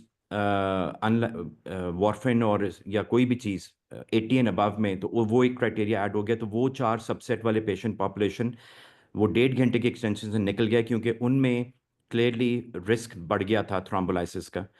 दूसरा ये कि अगर आप 30, जो मैंने आपको शुरू में बताया कि for every minute that the stroke is evolving 2 million neurons are going to die. तो अगर आप ये भी part of the learning curve था सिंस 1996 ऑनवर्ड, जब ये टीपीए अप्रूव हुई थी। तो फिर एक आपको स्टडीज़ मिलेंगी जहाँ पे लोग थोड़ा रिलैक्स होने लग गया कि ठीक है जी, मरीज़ आधे घंटे में पहुँच गया तो हमारे पास 3 घंटे हैं, तो उनका वर्कअप हम कर लें। तो उधर भी पेपर्स आफ्टर पेपर आना शुरू हो गया कि later you go in the time, तो उसकी टीपीए की थ्रोम्बोलाइसिस की इफेक्टिवनेस भी गिरना शुरू हो जाती है। क्योंकि अगेन लाइक आई सेड कि every patient has a different story. One of the things is कि किस मरीज़ में कोलैटरल्स हैं, किस में नहीं है, किसके और चीज़ें चल रही हैं। क्योंकि कुछ लोग, जिस तरह मैंने आपको 2 केसेस बताए कि एक बंदा 4.5 घंटे में रिकैनलाइज हो जाता है, वो प्रोग्रेस करके मैलिग्नेंट में कन्वर्ट हो जाता है without any benefit from endovascular. हालांकि एंडोवास्कुलर का जो बेनिफिट है वो 60-70% है कंपेयर टू 30 से 40 की रेंज में टीपीए का। मगर again it all depends on the tissue, depends on the collaterals, it becomes on the blood pressure, haemodynamics. इस मरीज़ का जो प्रोग्रेस कर गया उसका एजेक्शन फ्रैक्शन 30% था, हार्ट की contraction, so many variables. But cutting short, earlier the better. इसलिए Earlier the better. जी, पब्लिक अवेयरनेस बहुत ज़रूरी है कि आप मरीज़ों को ही इतना एजुकेट कर दें कि वो रिकग्नाइज करें, फ़ौरन एम्बुलेंस को कॉल करें, और एम्बुलेंस ही को कॉल करें, ताकि ये जो ट्रैफिक के इश्यूज़ हैं वो मिटिगेट हों। लोगों को ये भी एजुकेट करेंगे, एम्बुलेंस के सायरन बज रही है, हम खुद देख रहे होते हैं एड्स और लोगों को हम बता भी रहे होते हैं, तो मगर वो चीज़ें कैरी आउट नहीं हो रही हमारी कम्युनिटीज़ में। तो ये तो है। दूसरा ये कि अगर आप 4.5 घंटे के बाद टीपीए देते हैं, सिर्फ एक ऑस्ट्रेलिया से स्टडी पिछले 1-2 सालों में पब्लिश हुई थी, जहाँ पे उन्होंने सीटी परफ्यूजन को यूज़ किया था और टीपीए की विंडो को एक्सटेंड किया अप टू 9 आवर्स। मगर सीटी परफ्यूजन के ऊपर उन्होंने डेमोन्स्ट्रेट किया कि पेनम्बरा है, उनको उन्होंने टीपीए दिया, तो उस पेशेंट पॉपुलेशन में भी बेनिफिट नज़र आया था। मगर वो चीज़ ज़्यादा कैरी आउट नहीं हुई, क्योंकि CT perfusion is not an easy thing to do for majority of the centers across the world। मगर वो पेशेंट सिलेक्शन बेस हुई थी ऑन द टिश्यू परफ्यूजन। मगर 4.5 घंटे के बाद जो हम नॉर्मली मरीजों को बताते हैं कि 6.5% हेमरेजिक कॉम्प्लिकेशन का रिस्क है फ्रॉम टीपीए, वो और बढ़ जाता है। वो भी लिटरेचर अवेलेबल है, क्योंकि जब ये टीपीए अप्रूव हुई थी तो उन्होंने डिफरेंट टाइम विंडोज़ पे मरीजों को ट्रीट किया था और उस पर अपने इफेक्ट्स दिखाए थे। तो 6.5% का हेमरेजिक कॉम्प्लिकेशन का मतलब ये है कि इसमें से तकरीबन 2.5% जो है वो फेटल है, जो बाकी 4.5% है वो हेमरेजिक कन्वर्जन है, जो कि मैंने आपको एक केस में भी दिखाई थी, जो कि ज़्यादातर एसिम्प्टोमेटिक होते हैं। तो इसमें लिटरेचर इज़ रेडिली अवेलेबल, क्योंकि ये जब स्टडीज़ हुई हैं इनकी, तो ये एक वजह से ही इस टाइम पे ये पहुंची हैं ड्रग की एफिकेसी। पब्लिश हो चुकी है सर ये? जी जी बिल्कुल। ये क्योंकि टाइम विंडो स्टडीज़ के बाद ही है, क्योंकि ये स्टार्ट 6 आवर्स पे हुआ था 1996 की स्टडीज़ में, और फिर ये कट करके तो एफडीए ने अप्रूव 3 आवर्स पे किया था। तो ये तो लिटरेचर रेडिली अवेलेबल है। टिनेक्टिप्लेस का भी इसी तरह अवेलेबल है, जो अभी ड्रग आने वाली है, जो आ चुकी और है सर ये दुनिया विंडो में। जो with in this window period, अगर फर्स्ट आवर में, सेकंड आवर में, थर्ड आवर में, ये स्टडी अवेलेबल है?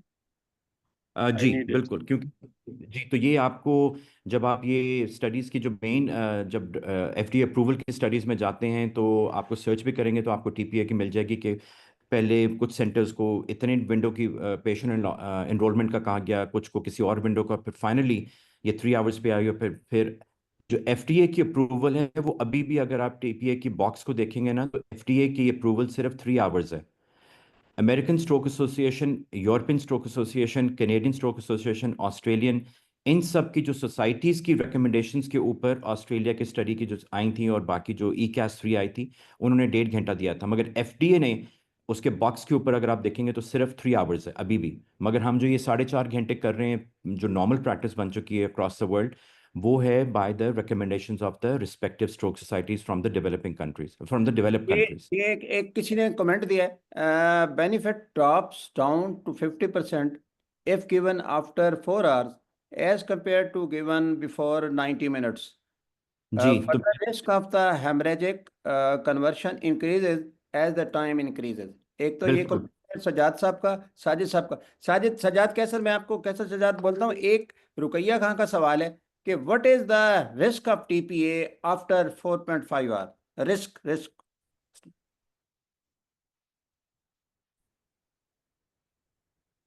तो रिस्क जो वो यही है, जो इन्होंने भी अभी कमेंट कर दिया कि हेमरेजिक कॉम्प्लिकेशंस वो बढ़ना शुरू हो जाती ओके। हैं।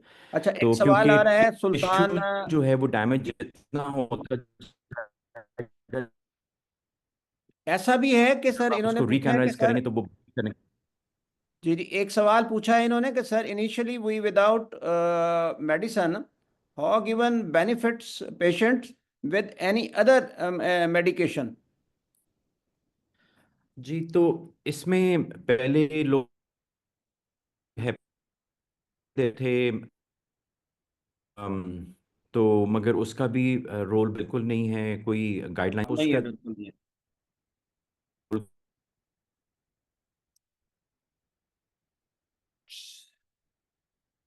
हाइपर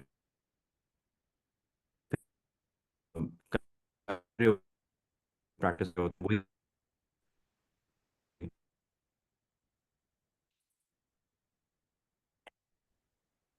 जी डॉक्टर सजाद कैसर साहब, कैसा सजाद साहब, कैसा सजाद साहब? जी अस्सलाम वालेकुम। जी वालेकुम सलाम सर। तो थैंक यू वेरी मच। अब मैं चूंकि आई एम सॉरी कि मैं लेट जरा ज्वाइन किया था, मैं सिर्फ एक कमेंट्स करना चाहता हूं और दोनों की बातें इकबाल बड़ी हमेशा लेट आता है, ये सुना था हमने सर। बचपन में। जी जी पीएमए सर वाले वो खुद लेट आते हैं। नहीं सर, पीएमए वाले हमेशा पहले आते हैं, लेकिन कभी कभार इंसान है, इस वजह से ये मैंने प्रूफ किया है कि I am a human being. तो ये जो है कासिम साहब की बातें और वेरी इंफॉर्मेटिव, और सुल्तान साहब, टीपू सुल्तान साहब, पहले तो मैं समझा कि डॉक्टर टीपू सुल्तान का नाम सुन के मैंने कहा शायद ये हमारे एनेस्थीसियोलॉजिस्ट जो हैं, एनेस्थीसिया के जो सीनियर प्रोफेसर है डॉक्टर टीपू सुल्तान। तो एनी हाउ डॉक्टर वो टीपू पीएमए सुल्तान के ने हैं। बड़ी जी। तो हम सब पीएमए के हैं, हमें पीएमए को स्ट्रॉन्ग करना चाहिए, वी ऑल मदर ऑर्गेनाइजेशन है, बैठे, तो इसको हमें बैठिए इसका सारे बैठे, जी बिल्कुल। हाँ। तो मैं ये चाहता हूँ कि दो तीन बातें करूंगा, तीन चीजें मैं करना चाहता हूँ कि एक तो ये कि सब ने ये कहा कि पब्लिक अवेयरनेस, देखें ये stroke is very very important, लेकिन लोगों को पता नहीं कि घर में किसी को कुछ हो जाए तो उस वक्त करना क्या है। तो डेफिनेटली सबको पता होना चाहिए, और इसके लिए हमें सिर्फ बोलना नहीं होगा, हमें डिफरेंट जगहों पे, नॉट इन दी बड़े बड़े होटलों में नहीं, बल्कि जगह जगह स्कूल के अंदर, कॉलेजेस के अंदर और ऐसी जगहों पे जहाँ पे लोग इजीली अप्रोच कर सकते हैं, वहां जा सकते हैं, वहां पर ये अवेयरनेस प्रोग्राम्स होने चाहिए। और definitely print and electronic media के जरिए भी इसको प्रोग्राम बनाया जाए, सोशल मीडिया के जरिए भी इसको अवेयर किया जाए। दूसरी जो है इशू वो ये है अवेलेबिलिटी, फैसिलिटीज। देखिए हमारे मुल्क में सब बातें होती हैं, लेकिन हमारे पास हेल्थ की फैसिलिटीज एक बेसिक आदमी के पास नहीं है। सीटी स्कैन की बात हो रही है, एमआरआई की बात हो रही है, आपको पता है कि लोग प्राइवेट के अंदर 25-25 हजार, 30-30 हजार, बहुत रियायत करते हैं तो 10,000 12,000 में करते हैं। तो सरकारी अस्पताल में भी 3,000 2,000 लिए जाते हैं। कुछ चैरिटेबल हॉस्पिटल्स हैं जो बेचारे काम कर रहे हैं, बहुत अच्छा काम कर रहे हैं, वो भी 2,000 लेते हैं। तो हमें इस पे भी बात करनी चाहिए कि इजीली एक्सेसिबल होना चाहिए, और बहुत कम पैसों में रियायत में ये सीटी स्कैन होना चाहिए और एमआरआई होना चाहिए। थर्ड मेरा जो पॉइंट है वो है कम्युनिकेशंस। देखें एक जगह से, घर से किसी को, पेशेंट को लेके हॉस्पिटल पहुंचना भी एक बहुत बड़ा मसला है। हर जगह, not in Karachi, everywhere in Pakistan road की बड़ी बुरी हालत है, ट्रांसपोर्ट की बहुत बुरी हालत है। तो हमें अभी सुल्तान साहब ने बहुत अच्छी बात की कि एम्बुलेंसेस को हमें उसमें उसमें सफर करना चाहिए, लेकिन हमारे पास एम्बुलेंसेस हैं कम, उनकी सर्विसेज बहुत कम है। तो एम्बुलेंसेस सर्विसेज होनी चाहिए, और उसके साथ साथ लोगों के पास उनके नंबर्स होने चाहिए कि कौन सा एम्बुलेंस आपको कांटेक्ट करना है, फौरी तौर पे क्या करना चाहिए। तो हम पब्लिक अवेयरनेस के जरिए ये सारी बातें कर सकते हैं, और बहुत सारी बातें हैं, लेकिन चूंकि मैं चाहता हूं कि आखिर में ये बात करूं कि हमें इस वेबिनार का टाइम एक लिमिटेड रखना चाहिए, ताकि बहुत सारे लोग, मैं देख रहा था कि 44 लोग पहले थे यहाँ पे, अब 34 रह गए। 49 से 49 थे, 49 देर अच्छा 49 थे, और तो जब मैंने ज्वाइन किया तो 44 थे, तो ग्रेजुअली अब 34 पे हो गए, तो हम ऐसा कम वक्त में ज्यादा इंफॉर्मेशन और ज्यादा बातें कर जाएं ताकि ऐसा सबको हो जाए। सजाद बहुत इंपॉर्टेंट टॉपिक होता है, हम 1 घंटे में खत्म करते हैं, लेकिन आज बिल्कुल बिल्कुल बिल्कुल एक तो बिल्कुल सही हमारा बात है, एग्री। जरा वो था, हाइपोग्लाइसीमिया हो गया था इंटरनेट को, हम ओके 1 ठीक घंटे है, में रखते हैं जी अपना। राइट, बिल्कुल। जी कासिम साहब, जाते हुए आप एक कंप्रिहेंसिव सा 1 मिनट में, और फिर 1 मिनट में टीपू सुल्तान साहब आपने मैसेज देना है।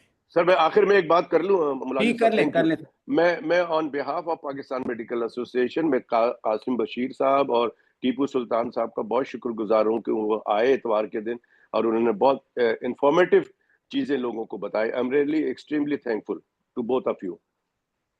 और जी आपका तो जी, थैंक शुक्रगुजार होता हूं हमेशा, आपका तो खैर आप तो जबरदस्त प्रोग्राम कंडक्ट कर नहीं नहीं, देते हैं, कोई और मसला नहीं। जबरदस्त जबरदस्त, थैंक यू। कासिम साहब के मैं कोई 1.5 महीने से पीछे लगा हूँ यू सो मच और जी, एंड मैंने आई am really patient sorry again. दिखाना हो ना, वो भी मैं इनके पीछे ऐसे लगा रहता हूँ। He is very kind. और जी जी कासिम साहब, आप मैसेज दें अपना। जी, तो thank you so much again सारा कुछ। तो मैं ये बस कहना चाहूँगा कि जी फालिज जो है अब 2000 अब की सदी में काबिल इलाज है। इसका अर्ली आगाही जो है आपको रिकग्नाइज करना, उसके ऊपर जोर देना बहुत ज़रूरी है। और लोगों को ये और फिजिशियंस का ये पता होना ज़रूरी है, उनको होना चाहिए कि इसके ट्रीटमेंट्स भी अवेलेबल हैं। चौथा ये कि फालिज के बाद जो एक सफ़र चलता है उसमें रिहैबिलिटेशन का बहुत मेजर रोल है, और प्राइमरी प्रिवेंशन का बहुत मेजर रोल आता है, जिसमें मेडिसिन और कॉलीग्स जो हैं उनका बहुत इफेक्टिव रोल होना चाहिए, और उनको स्पेशलिस्ट के साथ लिंक करना बहुत ज़रूरी है। मैंने आपको एक अपनी टॉक में जिक्र किया था कि न्यूरोलॉजिस्ट सिर्फ 500 से कम हैं। ये शॉर्टफॉल पूरी होने में सदियां लग जाएंगी, इसी तरह न्यूरो सर्जरी का। मगर हमारी एटलीस्ट स्पेशलिटी न्यूरोलॉजी में मेडिसिन के साथ इंटेग्रेट करना बहुत ज़रूरी है, क्योंकि जब ये मरीज़ निकलता है हम ये इलाज करके भेज देते हैं, मगर हमें फिर ये बहुत ज़रूरी है कि इसको एक नेटवर्क क्रिएट किया जाए जहाँ पे हम उनके एरियाज़ में ही मेडिसिन और जो उनके स्पेशलिस्ट हैं उनको लिंक करें, और उनको बताएं और एम्फसाइज करें कि आपका ब्लड प्रेशर, डायबिटीज़, स्मोकिंग, जो जो चीज़ें हैं वो उसको कंट्रोल करना ज़रूरी है अलॉन्ग विद द रिहैबिलिटेशन। तब तो बात बनेगी, वरना जो कुछ भी हम कर रहे हैं ये मेरी नज़र में एक तरह से स्कैटर्ड अप्रोच है। मगर अगेन फालिज इज़ ट्रीटेबल। उसका identification is very important, knowing the treatments, where the treatments are available, and then post stroke care, including rehabilitation and integration with the medicine and allied, is the need of the hour. Thank you, ji. जी doctor Tipu Sultan, professor Tipu Sultan. बहुत शुक्रिया once again मुलाजिम साहब। मैं कासिम साहब की बात को आगे बढ़ाऊंगा और पीडियाट्रिक न्यूरोलॉजी के पर्सपेक्टिव में ये ऐड करूंगा कि जिस तरीके से स्ट्रोक जो है वो to begin with under recognise है पूरे पाकिस्तान में, इन डेवलपिंग कंट्रीज, तो बच्चों के अंदर ये इवन अंडर रिकग्नाइज है। क्योंकि जब कभी हम किसी वालदैन को काउंसल कर रहे होते हैं कि आपके बच्चे को स्ट्रोक या फालिज हुआ है, तो उनके लिए थोड़ी सी हैरानकुन खबर होती है कि अच्छा इतने छोटे बच्चे को भी फालिज हो बच्चों को सकता भी है, होता कि है, हम तो, बिल्कुल। हाँ, या बच्चों को भी होता है। तो ये हमें जो अभी पिछले 10-15 मिनट पहले भी मैंने बात की कि हमें पब्लिक अवेयरनेस और इवन एट टाइम्स पीडियाट्रिशियन या प्रैक्टिशनर अवेयरनेस की उसको पैदा करना है। दूसरी इंपॉर्टेंट चीज जो बात हुई कि प्राइमरी प्रिवेंशन एक्यूट मैनेजमेंट के साथ, क्योंकि लॉन्ग टर्म जो इसकी केयर है उसमें apart from the neurologist, interventional neurologist और बाकी जो एसोसिएटेड फिजिशियंस इन्वॉल्व होंगे, उसमें रीहैब के कंपोनेंट में physiotherapist, occupational therapist, time speech therapist, psychologist, इनका बड़ा इंपॉर्टेंट इंटीग्रल रोल है। तो मैं समझता हूँ कि हमें स्ट्रोक के कंप्रीहेंसिव प्लान में इन जो अलाइड हेल्थ प्रोफेशनल्स हैं उनको अगर अपने साथ मिला दें, क्योंकि पिछले कुछ सालों से मैं समझता हूँ कि इनकी एक बहुत बड़ी तादाद जो है वो पाकिस्तान में पास आउट भी हो रही है from different public sector institutes as well as from private sector institutes. और ये पैन पाकिस्तान जो है वो काम भी कर रहे हैं, प्रैक्टिस में भी है, सर्विस में भी है, और आई एम श्योर के मुजफ्फराबाद की तरह जितने भी हमारे फार फ्लंग एरियाज है वहां पे भी इनका एक सिग्निफिकेंट नंबर होगा। तो एक ऐसी नेटवर्किंग जो है हम अगर करने में कामयाब हो जाएं, जहाँ पे फोकल पॉइंट वो जहाँ पे उसको इनिशियल मैनेजमेंट, एक्यूट मैनेजमेंट मिल रही है टीपीए की शक्ल में या थ्रोम्बेक्टमी की शक्ल में, लेकिन सब्सीक्वेंट मैनेजमेंट में लोकल पीडियाट्रिशियन, प्रैक्टिशनर और अलाइड हेल्थ प्रोफेशनल्स के साथ मिलके हम जो है एक तो उस इंडेक्स पेशेंट को उसकी जिंदगी को बेहतर बना सकते हैं, बल्कि उनके जरिए, उन मरीजों के जरिए, उन अलाइड प्रोफेशनल्स के जरिए इस पैगाम को भी, इसकी प्राइमरी प्रिवेंशन को भी, और इसकी लॉन्ग टर्म रिहैब और फ्यूचर हैपनिंग के केस में इन देयर सराउंडिंग, उसको how to address, how to tackle, उसको बेहतर बना सकते हैं। Thank you very much. अच्छा, मैं आपको जाते हुए लतीफ़ा सुना दूं कि मैंने जब प्रोफेसर टीपू सुल्तान का नाम लिखा बच्चों के स्ट्रोक के बारे में, तो मुझे फौरन किसी ने मैसेज किया, आज मैंने उर्दू में मैसेज किया, तो वो कहते हैं क्या यार बुखारी साहब, ये बच्चों में भी स्ट्रोक होता है। तो वाकई बिल्कुल आपकी बात ठीक है। It is better to increase the awareness, PMA centre, and बहुत सारे सवाल आते हैं। मैं एड्रेस नहीं कर सकता, टाइम बहुत ज़्यादा हो गया। तनवीर ज़ुबैरी साहब से भी मैंने पूछना था। इंशाल्लाह ये कासिम बशीर साहब, हमारा सेशन आधा है, और इंशाल्लाह फिर आपसे फिर गुजारिश करेंगे, क्यों आप मसरूफ़ आदमी हैं, और उसमें हमें अगला सेशन जो स्ट्रोक का है उसको कंप्लीट करने में, जब तक कि उसकी मैनेजमेंट डिफरेंट है और इस्कीमिक की मैनेजमेंट डिफरेंट है। I will request professor Salma Kundi, principal women medical and dental college, to conclude today session.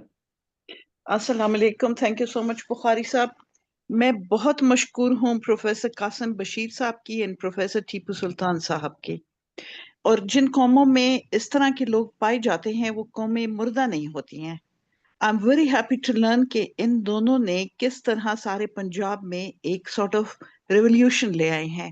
पहले हमारी कौम अपाहज होके बिस्तरों से कई कई साल लगी होती हाँ, थी। Now we have a ray of hope, ठीक एंड है। अल्लाह इनका जोरे बाजू ज्यादा करे। और अल्लाह करे जिस तरह अभी टीपू सुल्तान साहब ने हमें बताया है, आप प्लीज हमें लिखे हुए ये चीजें दे दें। हम सारे प्राइवेट हॉस्पिटल्स, गवर्नमेंट हॉस्पिटल की नोटिस बोर्डों पे और उनकी ER सेक्शंस में ये डिस्प्ले कर देते हैं। कर देते। और छोटे छोटे अवेयरनेस सेशंस हमने GPs के साथ और खासकर ER के लोगों के साथ करने जी हैं in all the public sector hospitals and in teaching hospitals. Thank you so much. It was a pleasure listening to you, Qasim Saab and Tipu Sultan Saab, and hope to see you soon, क्योंकि हमने hemorrhagic stroke के बारे में भी कुछ इल्म हासिल करना है. Allah bless you all, and Allah bless all the participants, and you, Mulazam Saab. Pakistan Zindabad. Pakistan जिंदाबाद। अस्सलाम वालेकुम। Thank you.